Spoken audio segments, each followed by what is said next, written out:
Olá, irmãos, graça e paz. Mais uma oportunidade que o Senhor nos concede de estarmos reunidos, né, através da internet para darmos continuidade na nossa Escola Bíblica Discipuladora da Segunda Igreja Batista do Bairro da Luz. Tá? Eu sou o Antônio Carlos e hoje eu vou estar ministrando a aula 5, a última aula desse módulo que nós estamos trabalhando, convite ao discipulado. A aula 5 ela tem como tema discipulado como estratégia. Tá? Essa aula ela foi elaborada pelo pastor Irênio Chaves, tá? Da Igreja Batista da Orla Oceânica. Eu até peço perdão, porque na aula 2 que eu ministrei, em alguns momentos eu errei o nome do pastor, e fiz menção de um nome diferente. Tá? Então, eu peço perdão ao pastor e, mais uma vez, eu agradeço por ter nos permitido utilizarmos o seu material, né? É um material muito legal, muito interessante, muito prático. Tá? A aula 5 ela fala sobre o discipulado como estratégia. É interessante que o autor, ele quando faz essa menção, né, da questão de ser uma estratégia, ele pontua de uma forma muito clara que não existe um mecanismo, né, como é que a gente poderia dizer, não existe uma receita pronta para se trabalhar com o discipulado. Tá? O discipulado ele não é uma coisa meramente formal, né, que você consegue elaborar uma diretriz, né, um manual, e você vira a desenvolver uma determinada ferramenta e o resultado ser certo, né, ser um resultado que você já prevê. Tá? Isso não acontece com o discipulado. Diferente de atividades mecanicistas, né, onde você sabe que realizando uma determinada atividade ou tarefa, o resultado é aquele. Né? Você já tem como prever o resultado. Né? O discipulado, ele, apesar de existirem ferramentas que nos auxiliam, né, que nos ajudam, na verdade, o discipulado ele acaba sendo desenvolvido à medida que você vai se envolvendo com o discipulado, né, e com as pessoas que estão envolvidas ali naquele processo, tá? Ele, graças a Deus por isso, ele é muito aberto, tá? Por quê que precisa ser assim? Cada ser humano é um indivíduo diferente. Então, um exemplo, tá? Uma postura, às vezes, de liderança que você tem com um grupo, às vezes com um determinado, né, com outro grupo, não surge efeito, tá? Então, por isso, quando você vai estudar gestão, né, principalmente né, as atividades que, né, gerenciam pessoas, você vai ver que existem várias formas de você ser um líder, tá? De você desenvolver um trabalho de liderança. Tá? Não é uma coisa muito engessada. Você precisa, e nesse material a gente vai estar falando um pouco disso, você precisa conhecer as pessoas que você está lidando para você saber que tipo de atitude que você deve ter para ter uma resposta assertiva. Tá?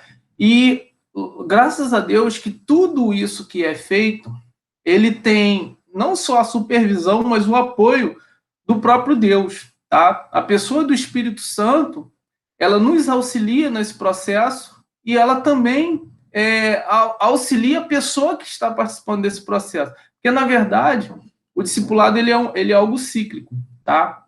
Da mesma forma como nós continuamos sendo discípulos do Senhor, nós também estamos conduzindo outros a serem discípulos do Senhor. Tá? Então, esse processo é um processo cíclico que não é uma coisa mecânica. Tá? Não existe um modelo que você possa simplesmente desenvolver um manual, tá? Ali um manual como se fosse um produto, né? Como se fosse uma máquina, uma ferramenta, que você ao apertar um determinado botão, o resultado é X, já aperta um outro botão, o resultado é Y. Isso não acontece no discipulado.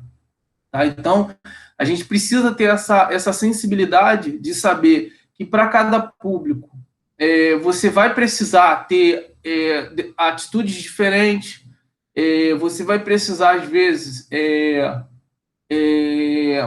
até mesmo no momento de exercer a sua autoridade, tá? Você vai perceber que há pessoas que têm respostas diferentes diante de comandos diferentes, tá?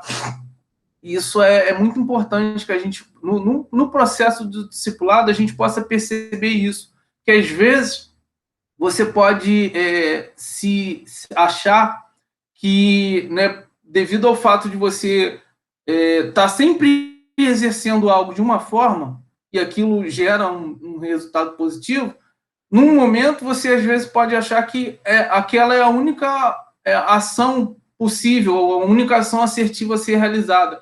Mas aí pode ser que às vezes você encontre um público diferente. Tá? Isso na igreja, graças a Deus, isso é muito comum. Tá? A gente lida com diversas pessoas, com poderes aquisitivos diferentes, né?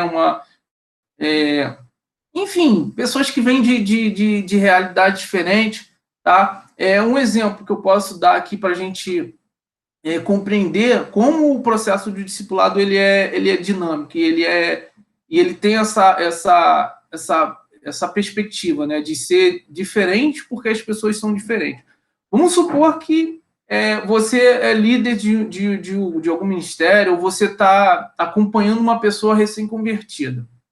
E aí, essa pessoa, ela vem de uma família, né, onde ali você tem um pai, você tem uma mãe, né, você tem ali, esse jovem, ele teve a oportunidade de estudar, né, ele não tem vamos botar entre aspas, mas ele não tem um histórico negativo, né, não tem um termo talvez diferente, mas então aí você está discipulando, né? Você está acompanhando esse jovem, você está discipulando esse jovem, e você percebe que ele é aberto a comandos, né? Ele te ouve, quando você dá uma orientação, ele respeita, ele entende. E aí, vamos supor que, né, durante o processo ali entra uma nova pessoa, uma nova figura nesse cenário. E aí já vem um jovem diferente. Ele veio de uma família, às vezes, né, que não teve uma certa estrutura, um lar, uma base no seu lar. Às vezes, infelizmente, pode ser que não tenha tido nenhuma figura do pai ali presente, ou o pai, enquanto ele era criança, ainda foi morto. Aí a mãe pode ser... Tá, eu tô indo aos extremos, tá, irmão? A mãe pode vir a ter tido envolvimento com drogas, enfim, né, a realidade que a gente sabe que, infelizmente, é a realidade de muitos. E aí esse jovem pode já ter passado por reformatório, enfim, já pode ter até ter sido preso, né? E aí ele se converte, né? O Espírito Santo, de alguma forma, atuou naquela vida e, né, a graça o alcançou. E aí aquele jovem também está participando do mesmo discipulado. E a pessoa que está orientando esse jovem é você também. Você é quem está... E aí você percebe que quando você, às vezes, dá uma palavra, dá uma orientação, ele tem uma certa dificuldade de aceitar, de ouvir. É reflexo da diferença ali de cultura, de vida, né? Às vezes uma pessoa que por onde ela passou, ela teve que lutar para poder ser ouvida, né? Ela não teve, às vezes, um certo carinho, nunca foi respeitada. Então, a gente precisa ter essas percepções para saber que cada indivíduo vai requerer ali uma atenção diferenciada, tá? Mas fiquem tranquilos que quem acaba conduzindo todo esse processo é o Espírito Santo, tá? Isso nos ajuda e nos tranquiliza né, para alguns, né? Ou talvez possa gerar um certo temor para outros, né? Porque é o Espírito Santo, é uma presença santa que vai acompanhar esse processo. Então, toma cuidado com aquilo que você vai orientar, com aquilo que você vai ser exemplo para essa pessoa, tá? E a gente vai estar falando mais um pouquinho sobre isso, tá? Essa aula eu pretendo ser bem objetivo, tá? Eu só fiz um slide, eu entendo que abordou os principais temas que o pastor Irênio coloca no seu material. E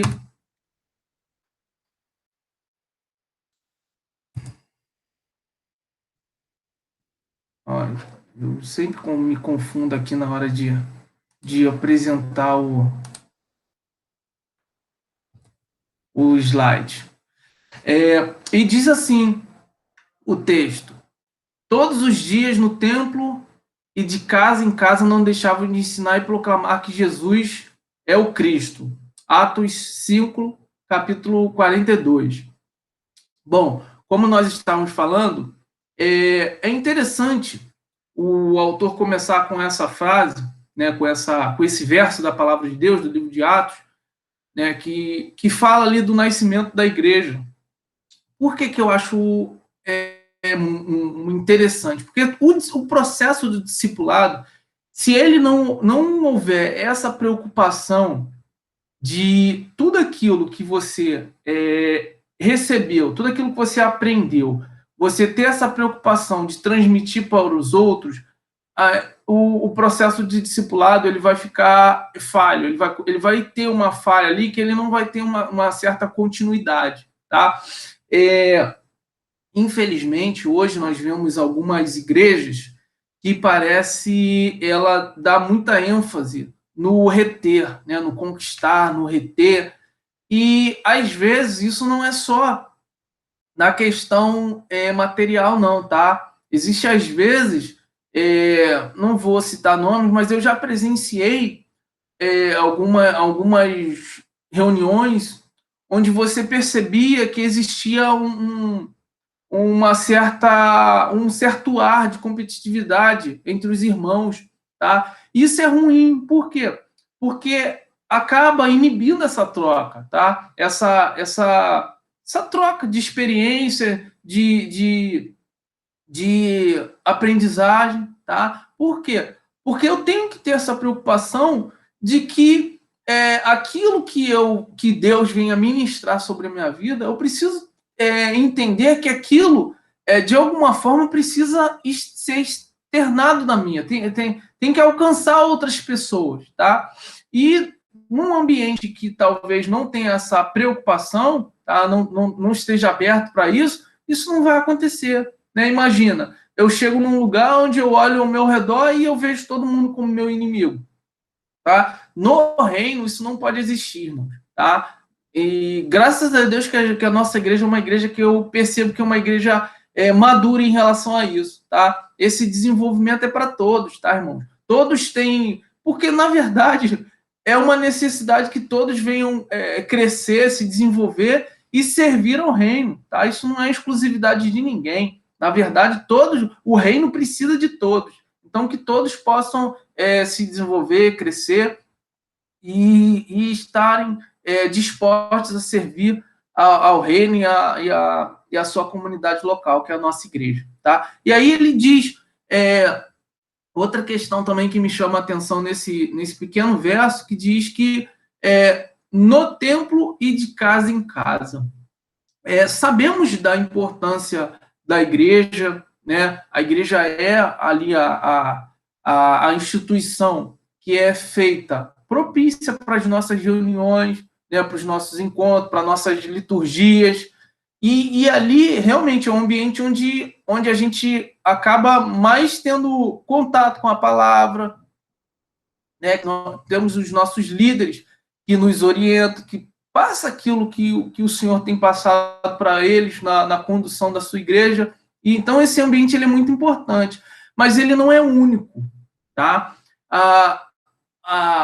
O texto diz que os primeiros cristãos eles tinham essa preocupação de ensinar não só na igreja, mas de casa em casa, né? A nossa igreja ela tem desenvolvido esse trabalho de trabalhar nos pequenos grupos, tá? Outras igrejas trabalham com células, enfim, tem algumas nomenclaturas para um trabalho que é justamente isso, é o de casa em casa, tá? É essa preocupação do dia a dia, de você saber que a sua casa, a sua vida, a sua pessoa é um canal da transmissão da palavra, né, do amor de Deus, e o processo do discipulado acontece nesse cenário, tá? Por quê? Não que exista ali uma relação de mestre e discípulo, não é isso, mas, como eu falei, aquilo que o Senhor coloca sobre a sua vida, você está aberto para que outras vidas também venham receber aquilo que o Senhor tem colocado sobre a sua vida, então elas vão ser alcançadas. Então, vai chegar um determinado momento que elas vão ser discípulas do Senhor através da sua vida. Tá? E aí, em um determinado momento, essas pessoas não é que vai ter uma independência, não é isso, mas é que elas vão estar tão consolidadas que elas vão replicar esse modelo e elas vão alcançar outros. E isso edifica o reino, isso faz com que a propagação do evangelho. E foi justamente isso que aconteceu e fez com que o evangelho se expandisse por toda aquela região e logo, né, posterior eles começaram a se expandir, sair ali da realidade ali de Jerusalém, né, e alcançaram vários outros povos, e assim foi, o evangelho foi crescendo, e até hoje, né, pela graça de Deus, o evangelho tem obtido fruto, tá? Com esse trabalho, com essa preocupação de discipular, de ministrar sobre a vida dos outros. E é interessante, aqui já nos tópicos, tem essa parte que fala do foco no testemunho. E o discipulado, irmãos, ele é basicamente o cerne do discipulado é essa palavra, é o testemunho, tá? Por quê? Porque o evangelho, o discipulado, ele não é uma coisa, como eu estava falando, né? Ele não é uma coisa simplesmente mecânica, ele não é um modelo que você simplesmente dita para alguém, a pessoa vai lá, absorve aquelas palavras e coloca a prática, e começa a seguir, né, aqueles comandos ali. Não é isso. O evangelho ele é prático. Então, aquilo que você vive e as pessoas observam é aquilo que elas vão começar a praticar também, tá? E aí é onde começa a gerar essa maior troca dessa experiência, do testemunho. É claro que em muitos casos o testemunho ele vai ser verbalizado, né? Você vai falar daquilo que o Senhor vem fazendo sobre a sua vida, sobre a sua casa, sobre a sua família, mas em outros momentos não vai haver nem a necessidade de você falar.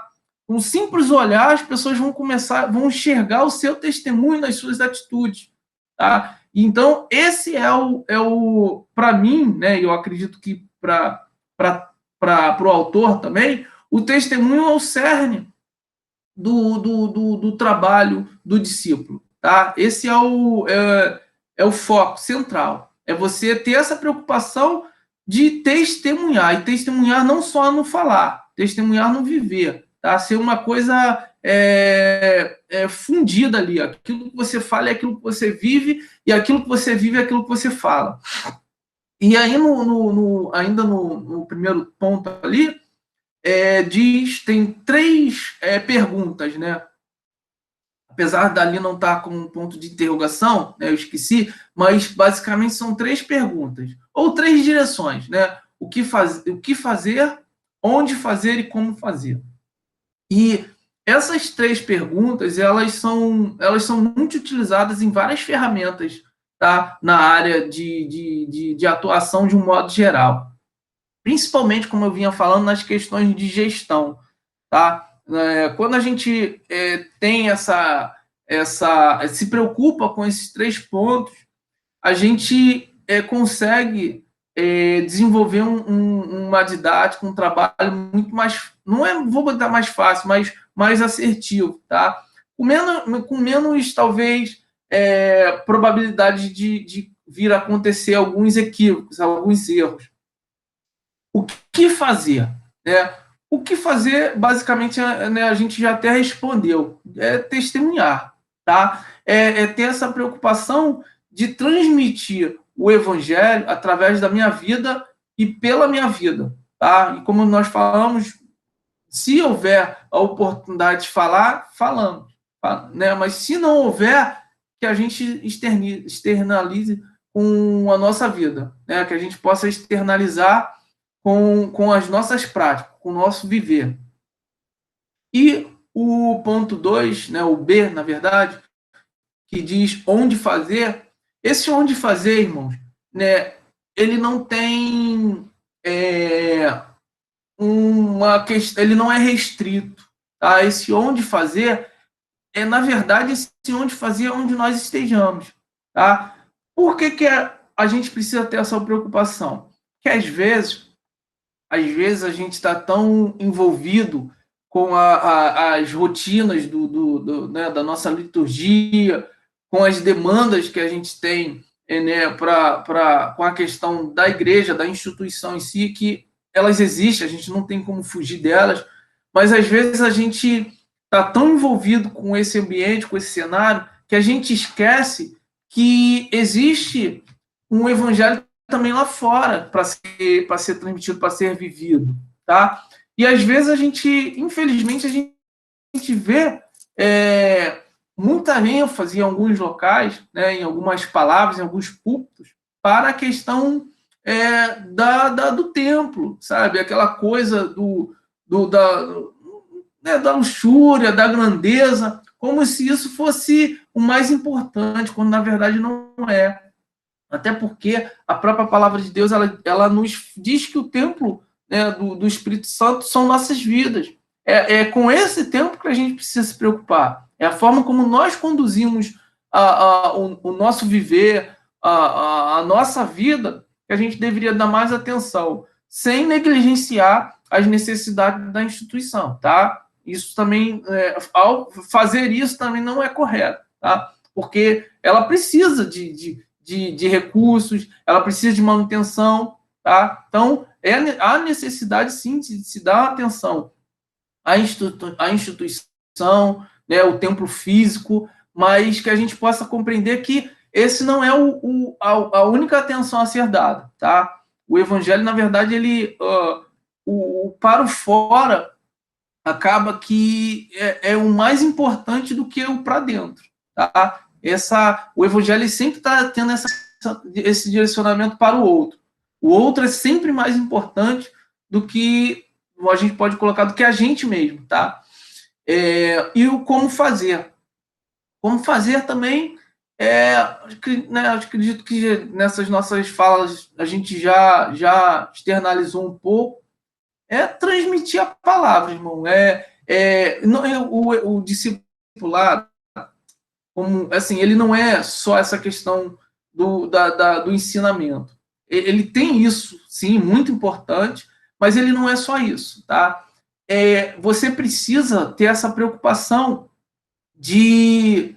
Né, no próximo ponto a gente vai entrar um pouquinho mais nesses detalhes, mas você precisa dar uma atenção em especial às necessidades da pessoa, tá? Esse como fazer, ele precisa ser abrangente, tá? Não é só uma questão de instrução, tá? Precisa se externar mais do que isso, e a gente, quando entrar aqui nesse ponto que a gente já vai entrar agora, nas dicas que eu alterei um pouco as nomenclaturas, e aí nesse próximo tópico eu botei dicas estratégicas, tá? E aí eu coloquei ali, né, A, B e C também, estabeleça um alvo. Esse ponto aqui é um ponto bem delicado, né, quando a gente entra na questão das estratégias. Por quê? Essas questões estratégicas, elas não querem dizer que as coisas, como eu falei, elas são pontuais, tá? Tipo, eu pego aqui A e junto com B e gera C. Não é essa coisa previsível, tá? Mas a gente precisa montar ali pelo menos um ponto inicial, uma visão inicial ali de quais são os nossos objetivos, tá? E aí eu preciso estabelecer um alvo. Por quê? Imagina que eu venho... um exemplo, tá? Eu venho a querer fazer um trabalho social. tá? E aí, o que eu faço? Eu vejo os meus recursos, tá? E aí eu percebo que, né, eu tenho condições de atender um número X de pessoas no meu trabalho social. Aí, que eu olho para uma determinada localidade, um exemplo, uma praça aqui em Nova Iguaçu, né, que eu sei que tem pessoas que vivem na rua, que costumam, né, ficar ali, né, dormem ali, enfim, ali é o lar dessas pessoas, é a casa dessas pessoas, né? Então eu sei que com aqueles meus recursos, né, com o material humano, com aquilo que eu vou levar, eu consigo atender essas pessoas. Pronto, estabeleci um alvo, aquilo que eu consigo alcançar, né, com os recursos que eu possuo. Agora, vamos dizer, eu quero trabalhar nessa essa mesma pessoa, nesse mesmo ministério, essa mesma igreja, essas mesmas pessoas querem, né, fazer esse mesmo trabalho. E aí, ao invés de estabelecer um alvo que está dentro do alcance dela, elas pegam, não, então eu vou lá para a Central do Brasil. Tá, só que a minha realidade, né, o que eu posso oferecer é um X. E, né, se eu correr e pedir muita ajuda ali, eu consigo 2x. Só que lá na Central do Brasil, você vai se deparar com 5, 6, 7, 8, 9x, não sei, irmão, não sei nem mensurar, mas a quantidade de pessoas de rua, a quantidade de pessoas necessitadas que estão ali naquele entorno é muito grande.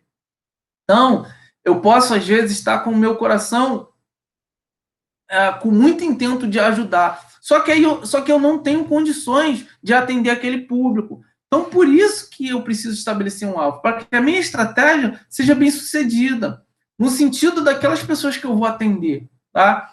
Isso também, como eu falei, né, porque, como eu mencionei nos pontos acima, não se trata só de instruir, não se trata só de ministrar.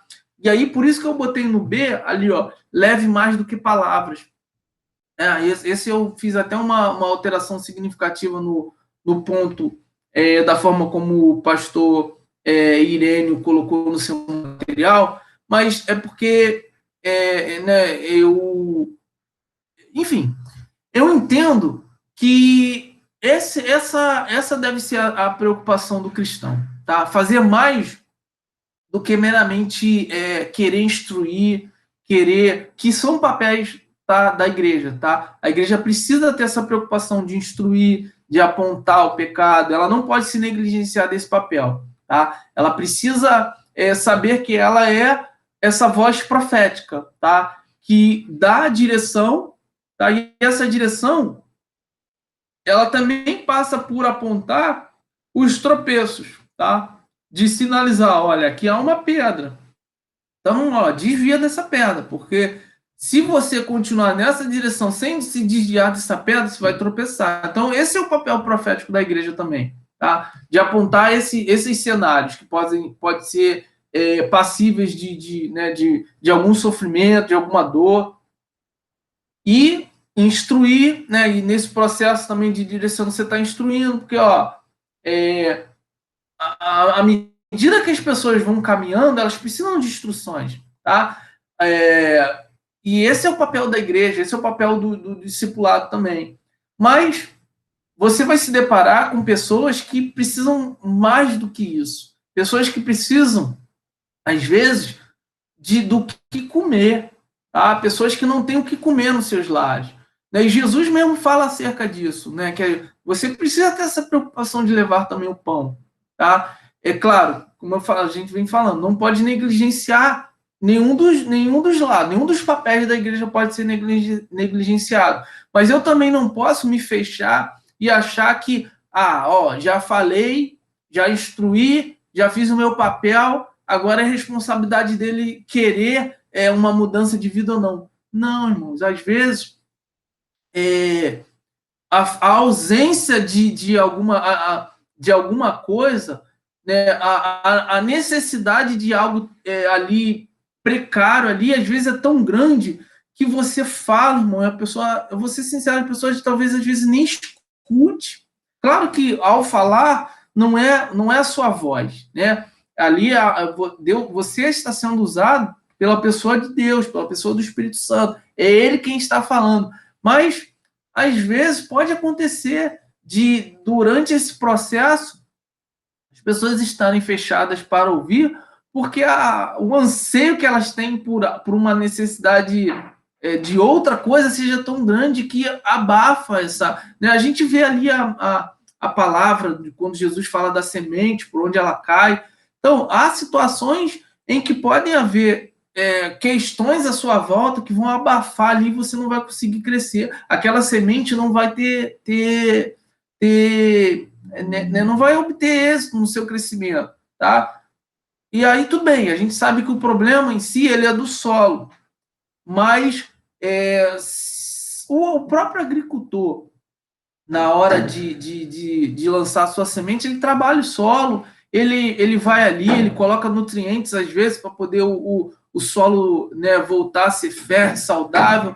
E nós, enquanto cristãos, nós temos esse papel também de contribuir nesse sentido, tá? De ajudar esse solo que vai receber essa semente, está mais aberto a ele. E às vezes são questões pequenas, sabe? Às vezes não é nenhuma necessidade só de levar algo material. Às vezes tem pessoas que passam por traumas tão grandes que você precisa, às vezes, simplesmente permitir que elas falem, que elas se abram, que elas, né, falem ali daquilo tudo que ela sofre, sabe? Irmãos, assim, Deus ele tem uma forma, né, multiforma de agir. Às vezes simplesmente você deixa uma pessoa começar ali a externalizar sua raiva, sua dor, e ao passar daquela situação ali, você vê que a pessoa se acalma, a pessoa daqui a pouco está aberta, e se você vai ali, você fala um pouco, e a pessoa começa a chorar, enfim, você vê que